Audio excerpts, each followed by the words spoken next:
আপনাদের হাতের যে ফোনটি ব্যবহার করছেন সেই ফোনটি ঘন ঘন সময় বা অনেক সময় কিন্তু ফোনটিকে হ্যাং করে।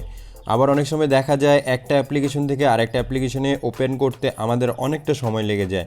তো এরকম সমস্যা যদি আপনি পড়ে থাকেন তাহলে আজকের এই ভিডিওটি আপনার জন্যই। কেননা আজকের এই ভিডিওর মাধ্যমে এমন চমৎকার 3টি সেটিংস আপনাদের সাথে শেয়ার করব। এই সেটিংস 3টি করার পরে আপনি আপনার ফোনকে এতটা স্পিডলি চালাতে পারবেন যে আপনি না করে কখনোই বিশ্বাস করতে পারবেন না। একবার জাস্ট আপনি এটা করে দেখুন, তারপর আপনার ফোন এতটাই সুপার ফাস্ট চলবে যে আপনি কখনোই বিশ্বাস করতে পারবেন না। তো বন্ধুরা চলুন ভিডিওটি শুরু করা যাক এবং কিভাবে ফোনকে ফাস্ট করা যায় দেখে নেওয়া যাক। বন্ধুরা ভিডিওটি ভালো লাগলে অবশ্যই এখানে লাইক অপশন দেখতে পারবেন, এখানে জাস্ট আপনারা ভিডিওটিকে লাইক করে দিবেন এবং বন্ধুরা আমাদের নতুন ভিডিও পেতে আমাদের এই চ্যানেলটিকে সাবস্ক্রাইব করবেন। সাবস্ক্রাইব করার পর এখানে দেখতে পারবেন নোটিফিকেশন বেল আইকনটি শো হবে, এটাকে জাস্ট অল করে দিবেন। অল করে দেওয়ার পর নিচে দেখতে পারবেন কমেন্ট, এখানে জাস্ট আপনারা নাইস লিখে কমেন্ট করে দিবেন। এখানে সিম্পলি আপনারা নাইস লিখে একটি কমেন্ট করে নেবেন। ধন্যবাদ। এই সেটিংসগুলোকে করার জন্য আপনাদের ফার্স্ট অফ অল কী করতে হবে, ফোনের যে সেটিংস অপশনটি আছে সেটাকে অন করবেন। অন করার পর এখান থেকে জাস্ট আপনারা অ্যাবাউট ফোনে চলে যাবেন। প্রথম আপনাদের অ্যাবাউট ফোনে চলে যেতে হবে।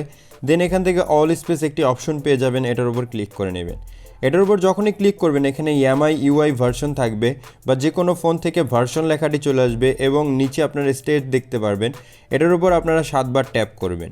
7বার ট্যাপ করার পর এখান থেকে জাস্ট দেখতে পারবেন ইউ আর ডেভেলপার নাও, এই অপশনটি এখান থেকে চলে আসবে। আমি এখানে যতই টিপ করি না কেন এখানে নো নিড লেখাচ্ছে, কারণ আমি অলরেডি এই কাজটি করে নিয়েছি। তো এখন জাস্ট আপনারা ব্যাকে চলে আসবেন।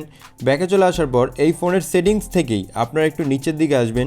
দেন এখান থেকে আপনারা পাবেন অ্যাডিশনাল সেটিংস, আপনারা এটার উপর ক্লিক করবেন। ক্লিক করার পর এখান থেকে আপনারা একটু নিচের দিকে চলে আসবেন। দেন এখানে আপনারা পেয়ে যাবেন ডেভেলপার অপশন। আপনারা কী করবেন, এই ডেভেলপার অপশনটিকে অন করবেন। প্রথম সেটিংসটি না করলে কিন্তু আপনি কখনোই ডেভেলপার অপশনটি পাবেন না। ডেভেলপার অপশনটি অন করার পর এখান থেকে জাস্ট এটা অফ করা থাকবে, এটাকে অন করে নেবেন। তারপর এখানে ওকে লেখা চাইবে, আপনারা ওকেতে ক্লিক করে নেবেন। এরপর আপনাদের ফোনকে সুপার ফাস্ট করার জন্য একটু নিচের দিকে আসবেন। এখান থেকে আপনারা খুঁজে বের করবেন অ্যানিমেশন স্কেলস। আমি আপনাদের দেখাচ্ছি, এখানে window animation scale, transition and animation scale এবং অ্যানিমেশন ডিউরেশন, এই 3টি সেটিংসকে আপনাদের অফ করে নিতে হবে। এই 3টি সেটিংসকে আপনি অফ করে নিলে এখন আপনি আপনার ফোন থেকে ব্যাকে আসবেন, দেখবেন সুপার ফাস্ট ব্যাকে আসবে। এখান থেকে দেখতে পাচ্ছেন আমি আমার ফোন থেকে সেটিং অপশনটি অন করলাম, অ্যাবাউট ফোনে যাচ্ছি, যেখানে প্রেস করছি না কেন খুবই সুপার ফাস্ট কিন্তু কাজ করছে। তো আপনি যদি চান আপনি আপনার ফোনে এই সেটিংসগুলো করে নিতে পারেন। আপনার ফোন যদি স্লো বা হ্যাং করে সেক্ষেত্রে আপনি এই কাজটি করে কিন্তু আপনি আপনার ফোনকে সুপার ফাস্ট করে নিতে পারবেন। তো বন্ধুরা চলুন এখন বন্ধুরা এই ভিডিওটি আপনাদের কাছে কেমন লেগেছে এবং আপনার ফোন কি আদৌ এই সেটিংসের মাধ্যমে ফাস্ট হয়েছে কি না তা অবশ্যই কমেন্ট করে জানিয়ে দেবেন। তো বন্ধুরা সম্পূর্ণ ভিডিওটি দেখার জন্য ধন্যবাদ।